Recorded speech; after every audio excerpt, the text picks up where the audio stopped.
జ్యోతిష శాస్త్రం ప్రకారం 2025వ సంవత్సరం మార్చి 11వ తేదీ మంగళవారం రోజు తులారాశి వారు ఎటువంటి శుభ అశుభ ఫలితాలను పొందుతారో తెలుసుకోవాలంటే ఈ వీడియోని స్కిప్ చేయకుండా పూర్తిగా చూడండి.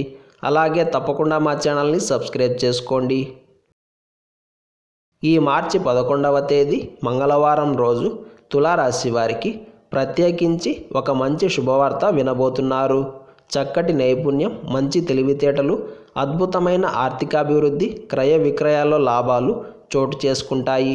వృత్తి, ఉద్యోగ మరియు వ్యాపారాల పరంగా ఒత్తిడి తగ్గుతుంది. చిన్న చిన్న వ్యాపారాలు కానీ ఉద్యోగాలు కానీ చేసేవారికి ఈరోజు చాలా బాగుంటుంది. రూపాయికి రూపాయి లాభం కూడా వచ్చే ఛాన్స్ ఉంటుంది. ఇందులో మాత్రం ఎలాంటి డౌట్ లేదు. నిజానికి ఈరోజు మీకు పెద్దవైన ఆటంకాలు కానీ ఇబ్బందులు కానీ ఏమీ ఉండవు. మీరు చేయాలి అనుకున్న పనులను టైం టు టైం పర్ఫెక్ట్గా పూర్తి చేసుకుంటారు. ప్రతి పని సవ్యంగా సాగుతుంది. ఈ పని జరుగుతుంది, ఈ పని జరగదు అన్న తేడా ఏమీ ఉండదు. అన్ని పనులు విజయవంతంగా పూర్తవుతాయి. నచ్చిన వంటకాలను వండుకొని తింటారు. బంధుమిత్రులతో లక్షణంగా ఉంటారు. జీవిత భాగస్వామితోటి అలాగే మీ పిల్లలతోటి సరదాగా కాస్త సమయాన్ని గడిపి మంచి జ్ఞాపకాలను కూడా పోగు చేసుకుంటారు.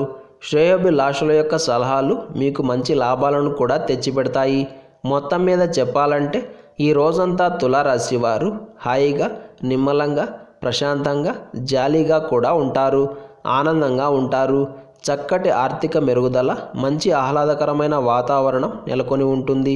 తులారాశి వారికి ఈ మంగళవారం రోజు వాహన మరమ్మతులు, అలాగే ఇంటికి కావాల్సిన చిన్న చిన్న కొనుగోళ్ళు, అలాగే వస్త్రాభరణాల కొనుగోళ్ళు బ్రహ్మాండంగా కొనసాగుతాయి. ఈ మంగళవారం రోజు తులారాశి వారు తెలుపు రంగు దుస్తులను ధరించకండి. శ్రీ వెంకటేశ్వర వజ్రకవచ స్తోత్రాన్ని పారాయణం చేయండి. ఈ మంగళవారం రోజు పునర్వసు నక్షత్రం వచ్చింది కాబట్టి మనమంతా విశేషంగా దేవి ఖడ్గమాలను పారాయణం చేయాలి. దుర్గామాత ఆరాధన చేసిన వారికి సమస్త శత్రుబాధలు దూరమవుతాయి. పాపక్షయం అవుతుంది.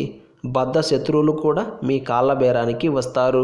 అదేవిధంగా ఈరోజు ద్వాదశి తిథి కూడా ఉంది. అందుకే మనం శ్రీ మహావిష్ణువును ఆరాధన చేయాలి.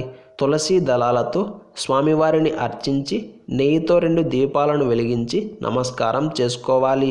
ఇలా చేయడం వలన విష్ణువు యొక్క అనుగ్రహం కలిగి జీవితంలో ఐశ్వర్యం, ఆరోగ్యం మరియు ఆనందం ప్రాప్తిస్తాయి. శత్రువుల నుండి హాని కలిగే సూచనలు ఉన్న, శత్రుభయం అధికంగా ఉన్న, లేదా మన చుట్టూ ఉన్నవాళ్ళు ఎలాంటి వారు అన్నది సరిగ్గా తెలియకపోయినా ఈ పరిహారాన్ని అప్పుడప్పుడు పాటిస్తూ ఉండండి. దీనివలన తెలియని వ్యక్తుల వలన కలిగే హాని నుండి, అలాగే బద్ధ శత్రువుల వలన కలిగే ప్రమాదాల నుండి విముక్తి లభిస్తుంది. అంతేకాకుండా మీపై చెడు ప్రభావాలను చూపించడానికి కూడా వారు భయపడతారు. మీరు చేయాల్సిందల్లా దేవతా వృక్షమైన రావి చెట్టు దగ్గరకు వెళ్ళి రావి చెట్టును ముట్టుకోకుండా ఒక చెంబు నీటిలో కాస్త నువ్వుల నూనెను వేసి ఆ నీటిని చెట్టు మొదట్లో పోయండి. తరువాత చెట్టు చుట్టూ 9 ప్రదక్షిణలు చేయండి. ఇలా చేయడం వలన కూడా సమస్త శత్రుభయాలు దూరమవుతాయి. ఇలా చేయడం కుదరని వారు ప్రతిరోజు కాలభైరవాష్టకం పారాయణం చేయండి. దీనివలన మీకే తెలియకుండా శత్రువుల నుండి రిలీఫ్ దొరుకుతుంది.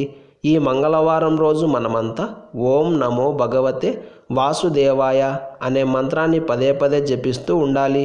ఇలాంటి సమాచారాన్ని ప్రతిరోజు పొందడానికి వెంటనే మా ఛానల్ని సబ్స్క్రైబ్ చేయండి.